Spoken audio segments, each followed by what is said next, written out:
जय हिंद प्यारे साथियों, कैसे हो आप सब। बिल्कुल मस्त होंगे, स्वस्थ होंगे और अपनी लाइफ में बहुत अच्छे तरीके से व्यस्त होंगे। यू विक्टर ज्ञान यूट्यूब चैनल पर आप सभी का बहुत बहुत स्वागत है। आज का ये वीडियो उन सभी कैंडिडेटों के लिए बहुत ज़्यादा महत्वपूर्ण होने वाला है जो स्कूल लेक्चरर बनना चाहते हैं, जिनका सपना है पीजीटी टीचर बनना, या जो school lecturer, first grade teacher या पीजीटी टीचर के एग्जाम की तैयारी कर रहे हैं। आज के इस वीडियो में मैं बहुत ही डिटेल से, बहुत ही सिस्टमेटिक तरीके से डिस्कस करने वाला हूं कि यदि आप स्कूल लेक्चरर बन जाते हैं तो उसके आपको क्या क्या बेनिफिट मिलने वाले हैं और स्कूल लेक्चर बनने के क्या क्या नुकसान हो सकते हैं। इन दोनों के बारे में बहुत डिटेल से बताने वाला हूं इस वीडियो में। मैं doctor Ajay Sharma, writer and educator, आपका आपके इस यूट्यूब चैनल के ऊपर फिर से एक बार बहुत बहुत स्वागत करता हूं। और अपने इस एक बहुत ही महत्वपूर्ण जो सीरीज है इसको हम आगे कंटिन्यू करते हैं और अपने इस मेन टॉपिक के ऊपर डिस्कस करते हैं कि स्कूल लेक्चर बनने के क्या क्या फायदे हैं और स्कूल लेक्चर बनने के क्या क्या नुकसान हैं। इससे संबंधित जितने भी फायदे और जितने भी नुकसान हैं उन सभी को मैंने इस नोटबुक में लिख लिया है ताकि मैं अच्छे तरीके से आपको बता सकूं, कोई भी जो इम्पोर्टेंट जो जानकारी है उसको मिस ना कर सकूं।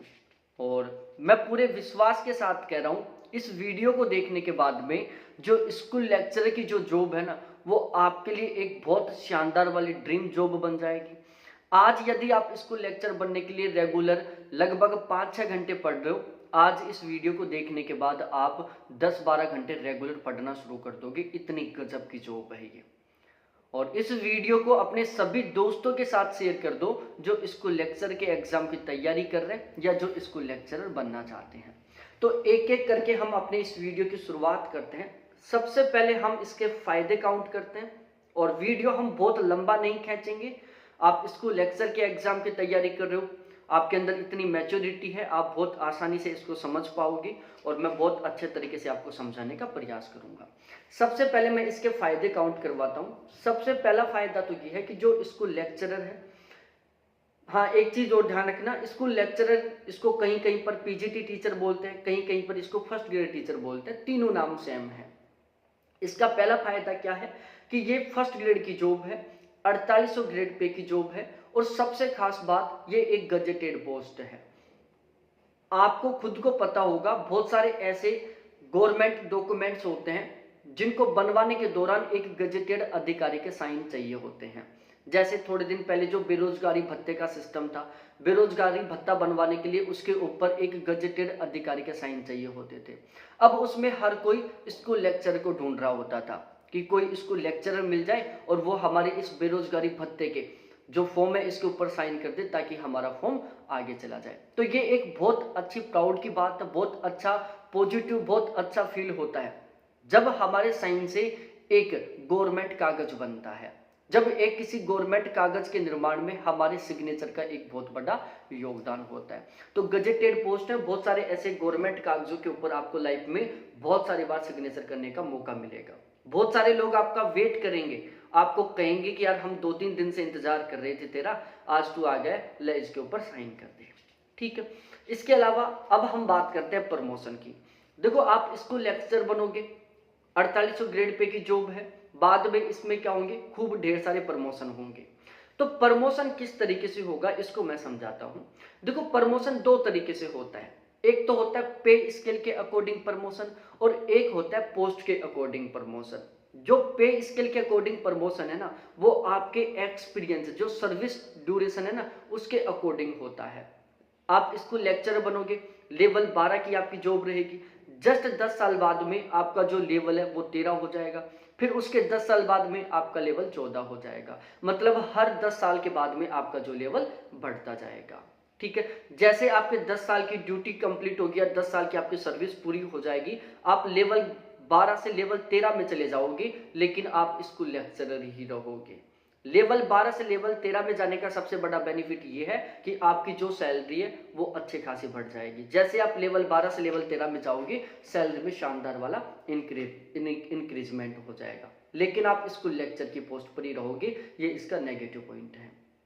दूसरा होता है आपका पोस्ट वाइज तरीके से प्रमोशन, जो सबसे ज्यादा जरूरी होता है। देखो पोस्ट वाइज तरीके से जो प्रमोशन होता है इसमें आपकी पदोन्नति भी होती है, साथ ही साथ सैलरी है जो तुलनात्मक रूप से बहुत गजब तरीके से बढ़ती है। अब यदि इसको लेक्चर बनते हो तो आपका प्रमोशन किस तरीके से होगा। देखो अब भी थोड़े दिन पहले सरकार के द्वारा एक वाइस प्रिंसिपल का पद सृजित किया गया है। पहले वाइस प्रिंसिपल की कोई पोस्ट नहीं होती थी, तो जो स्कूल लेक्चरर थे वो डायरेक्टली प्रिंसिपल बनते थे। ठीक है, स्कूल लेक्चरर से प्रिंसिपल बनने में लगभग ऑन एवरेज 15 से 18 साल का समय लगता था। ठीक है, आज कोई स्कूल लेक्चरर है 15 से 18 साल बाद में वो प्रिंसिपल बन जाता था। लेकिन अब वाइस प्रिंसिपल का पद आ गया। आप जिस दिन स्कूल लेक्चरर के लिए ज्वाइनिंग लोगे उस दिन से लेकर अगले 6 से 8 साल के अंदर आप वाइस प्रिंसिपल बन जाओगे। जिस दिन आप वाइस प्रिंसिपल के लिए पोस्टिंग लोगे उस दिन से लेकर अगले 10 से 12 साल के अंदर आप प्रिंसिपल बन जाओगे। तो वापस आप यदि स्कूल लेक्चर से प्रिंसिपल कितने साल में, वही 15 से 18 साल में। स्कूल लेक्चर से वाइस प्रिंसिपल कितने साल में, 6 से 8 साल में। ठीक है, जैसे आप स्कूल लेक्चर से वाइस प्रिंसिपल बनोगे तो आपकी सैलरी शानदार तरीके से बढ़ जाएगी। फिर जैसे आप वाइस प्रिंसिपल से प्रिंसिपल बनोगे तो आपकी सैलरी में बहुत खतरनाक वाला इंक्रीजमेंट लग जाएगा, क्योंकि जो प्रिंसिपल की पोस्ट है वो लेवल 16 की पोस्ट है और स्कूल लेक्चर की लेवल 12 की है। मतलब आप 18 साल बाद में लेवल 12 से लेवल 16 में पहुंच जाओगे। एसडीएम की जो पोस्ट होती है वो लेवल 14 की होती है, तो प्रिंसिपल को एसडीएम की तुलना में भी ज्यादा सैलरी मिलती है, ये आप ध्यान रख लेना। ठीक है, तो आप 6 साल बाद में वाइस प्रिंसिपल, उसके 10 साल बाद में आप प्रिंसिपल बन जाओगे। ठीक है, प्रिंसिपल बनने के बाद में आप बीईओ बनोगे, ब्लॉक एजुकेशन ऑफिसर, और बीईओ के बाद में प्रमोशन होगा आपका डीईओ के रूप में, डिस्ट्रिक्ट एजुकेशन ऑफिसर के रूप में। यदि आप लगभग 24-25 साल की एज में स्कूल लेक्चर बन जाते हो तो आप बहुत आसानी से डीईओ की पोस्ट तक भी पहुंच सकते हो, और लगभग यदि आप 30 साल की एज में स्कूल लेक्चर बनते हो तो आप बीईओ की पोस्ट से रिटायर होके आओगे। लेकिन ज्यादातर कैंडिडेट प्रिंसिपल बनने के बाद वो बीईओ डीईओ नहीं बनना चाहते, क्योंकि जो बीईओ डीईओ की जो पोस्ट है ये बड़े लेवल की पोस्ट है, इनमें एक बड़े क्षेत्र को संभाला जाता है, मेंटली प्रेशर ज्यादा रहता है, वर्कलोड ज्यादा रहता है। जबकि जो प्रिंसिपल और स्कूल लेक्चर की पोस्ट है इनमें वर्कलोड कुछ भी नहीं होता, ना किसी तरीके से कोई मेंटली प्रेशर रहता, और सैलरी में बहुत बड़ा अंतर नहीं आता। तो इसलिए बीईओ बनने के बजाय हर कोई प्रिंसिपल बना रहना ही चाहता है कि प्रिंसिपल की मस्त पोस्ट है, ना कोई वर्कलोड, ना कोई झंझटबाजी, मस्त तरीके से एक स्कूल को संभालो और सारा सीन, अच्छी इज्जत है।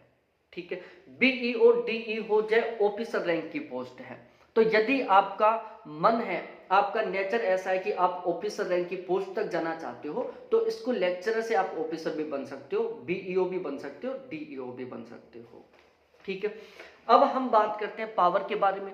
भाई जो पीजीटी टीचर होते हैं ना, इनके पास वैसे कोई पावर नहीं होती। चाहे आप टीचर कोई सा भी ले लो, चाहे 3rd ग्रेड ले लो, चाहे 2nd ग्रेड, चाहे स्कूल लेक्चर, चाहे प्रिंसिपल, चाहे असिस्टेंट प्रोफेसर, चाहे प्रोफेसर, इनके पास वैसे कोई पावर नहीं होती। लेकिन पीजीटी टीचर के पास स्कूल के मामले में एक पावर होती है। देखो स्कूल में जो सबसे ऊंची पोस्ट है वो प्रिंसिपल की, प्रिंसिपल से नीचे होता है कौन, वाइस प्रिंसिपल, और वाइस प्रिंसिपल के जस्ट नीचे रहने वाले हो आप। फिर आपके नीचे 2nd grade teacher, 3rd grade teacher, वहां का एलडीसी स्टाफ, वहां का जो बाकी का 4th ग्रेड का स्टाफ है वो सारा आपके नीचे रहेगा। ठीक है, तो आपको ये कभी कभी प्राउड महसूस होगा कि आप इस स्कूल में ऊपर से 30 रैंक की पोजीशन पर हो, है ना। और जो वाइस प्रिंसिपल और जो प्रिंसिपल है ना, वो भी आपसे अच्छे व्यवहार रखेंगे। वो अपनी जो पोस्ट है ना उसका रुतबा आपको नहीं दिखाएंगे, क्योंकि वाइस प्रिंसिपल को पता है कि ये स्कूल लेक्चरर 6 साल बाद में ये भी वाइस प्रिंसिपल बनेगा। प्रिंसिपल को भी पता है कि ये स्कूल लेक्चरर है, 15 साल बाद में ये भी प्रिंसिपल बनेगा। तो जो वाइस प्रिंसिपल और जो प्रिंसिपल है ना, अपनी पोस्ट का आपके साथ किसी तरीके से रुतबा नहीं दिखाएंगे, अपनी पोस्ट का किसी तरीके से आपके ऊपर प्रेशर नहीं डालेंगे, हम प्रिंसिपल है तू तो यार स्कूल लेक्चरर ही है। वो आपसे बॉन्डिंग बनाएंगे, क्योंकि उनको पता है कि थोड़े दिन बाद में ये भी बनने वाला है। हाँ, जैसे 3rd ग्रेड टीचर है, प्रिंसिपल को पता है कि 3rd ग्रेड टीचर कभी भी प्रिंसिपल नहीं बन पाएगा, और तो वो क्या करेगा, उसके ऊपर रुतबा दिखाएगा खुद का कि मैं प्रिंसिपल हूँ, तू 3rd ग्रेड टीचर है। तो ये एक प्लस पॉइंट है कि ऊपर से तीसरे रैंक की पोस्ट है ये स्कूल में। ठीक है, जो 50 साल का 2nd ग्रेड का मास्टर, वो भी आपको सर बोलेगा, वो भी बहुत रेस्पेक्ट के साथ बोलेगा। ये है पावर का सिस्टम, तो ये यहाँ पर रहने वाली है। बात की जाए आत्मसंतुष्टि की, तो भाई इस पोस्ट पर लगने के बाद में ज्यादातर कैंडिडेटों को बिल्कुल पूर्ण रूप से आत्मसंतुष्टि मिल जाती है, क्योंकि जो थर्ड ग्रेड टीचर हैं उनके मन में रहता है कि यार हम स्कूल लेक्चरर बने, सेकंड ग्रेड टीचर के मन में रहता है कि यार हम स्कूल लेक्चर बने, लेकिन स्कूल लेक्चर के मन में कुछ नहीं रहता, वो रहता है कि यार मस्त पोस्ट मिल गई, स्कूल के लेवल पर सबसे ऊंची पोस्ट है, थोड़े दिन बाद में मैं प्रिंसिपल बन जाऊंगा। तो एक तो आत्मसंतुष्टि मस्त, आत्मसंतुष्टि मिलने के दो कारण, एक तो स्कूली लेवल पर सबसे ऊंची पोस्ट हो गई टीचर के मामले में, ठीक है, और दूसरी बहुत अच्छी खासी सैलरी मिलती है ना। ये झंझट नहीं रहेगा कि आज सेकंड ग्रेड के फॉर्म आ रहे हैं, आज फर्स्ट ग्रेड के फॉर्म आ रहे हैं, हम फॉर्म भरें तैयारी करें, ऐसा सिस्टम नहीं होगा। जैसे third grade teacher second grade teacher school lecture बनने की दौड़ में लगे रहते हैं, तैयारी करते रहते हैं, एग्जाम देते रहते हैं, वो सिस्टम आपके पास नहीं होगा। हाँ, यदि आपने नेट पास कर रखा है, आपने पीएचडी कर रखी है ना, तो फिर आपके दिमाग में कीड़ा चलेगा कि यार काश मैं असिस्टेंट प्रोफेसर बन जाऊं तो मस्त रहे, तो फिर आप असिस्टेंट प्रोफेसर के लिए भटकते रहेंगे।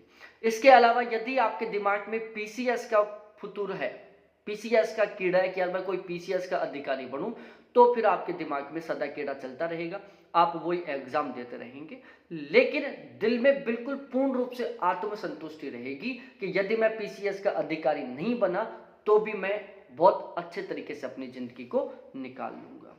वर्कलोड की बात की जाए भाई, स्कूल लेक्चर के ऊपर 0% वर्कलोड रहता है, आपको केवल 11वीं 12वीं 2 क्लासों को पढ़ाना है, उसमें भी केवल आपको अपना सब्जेक्ट पढ़ाना है, मतलब आपको केवल 2 क्लास लेनी है, उसके बाद बिल्कुल फ्री, ठीक है।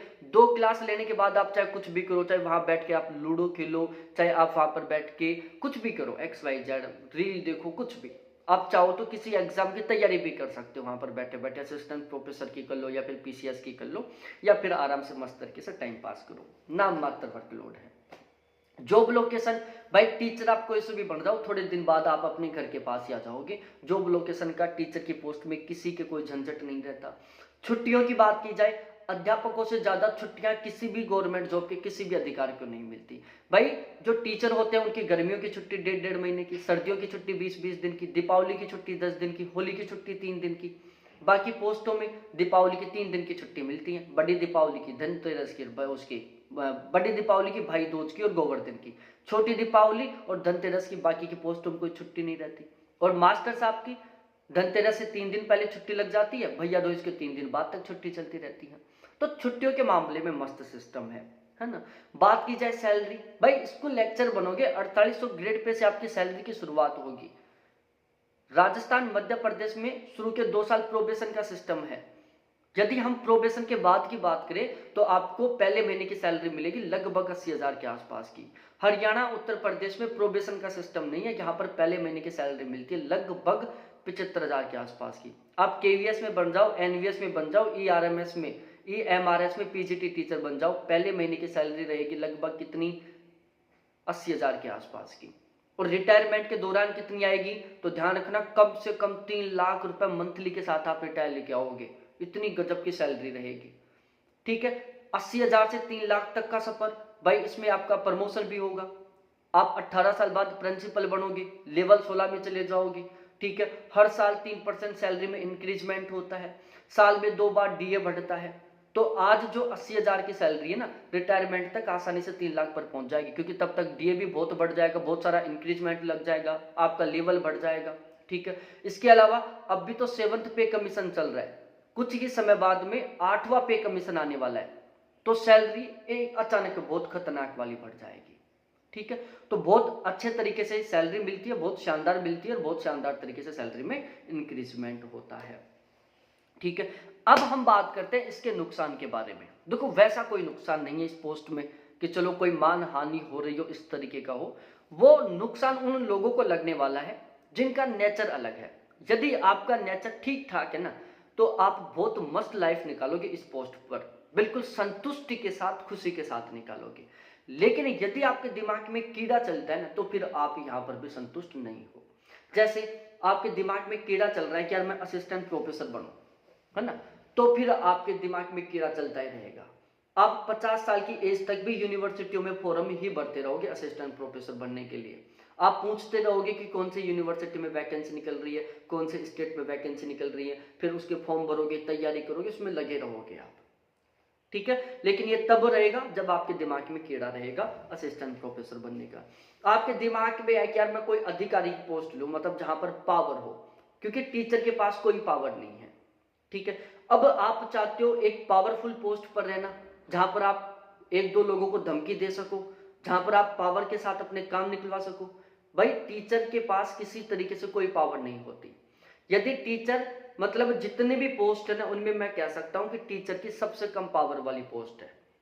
जो टीचर की पोस्ट है वो बिल्कुल साधारण सज्जन लोगों की पोस्ट होती है, जहां पर मस्त तरीके से स्कूल में जाकर पढ़ा के आ जाओ, किसी से कोई झंझटबाजी नहीं। अब जैसे थानादार है, पावर की पोस्ट है, किसी को भी धमकी दे देता है, किसी से भी कोई काम करवा लेता है, लेकिन टीचरों के पास ये सिस्टम नहीं है। तो जो लोग पावर की पोस्ट पर रहना चाहते हैं ना, उनके लिए ये एक नुकसान है, क्योंकि इनके पास यहाँ पर कोई पावर नहीं है। ये ज्यादा से ज्यादा पावर बच्चों पर निकाल सकते हैं, और आजकल तो वो भी सिस्टम खत्म हो गया है कि आप बच्चों को पीट लोगे, आप बच्चों को हाथ भी नहीं लगा सकते। तो जिन लोगों को रुतबा चाहिए होता है ना, वो रुतबा नहीं मिलता यहाँ पर। इसके अलावा जो लोग फील्ड टाइप की जॉब करना पसंद करते हैं, फील्ड टाइप की जॉब का मतलब वो फील्ड में जा जाकर जॉब करना पसंद करते हैं, ठीक है, या फिर वो बहुत सारे लोगों से मिलकर काम करना पसंद करते हैं। जैसे पटवारी की पोस्ट है, फील्ड की पोस्ट है, उनको खेतों में जाना है, अलग अलग गाँव में जाना है। पोस्टमैन की पोस्ट है, फील्ड की पोस्ट है, ठीक है। तो जो टीचर की पोस्ट है वो फील्ड की नहीं है, उनको तो फिक्स एक स्कूल में जाना है, जहां पर फिक्स स्टूडेंट है जिनको 1 साल तक पढ़ाना है।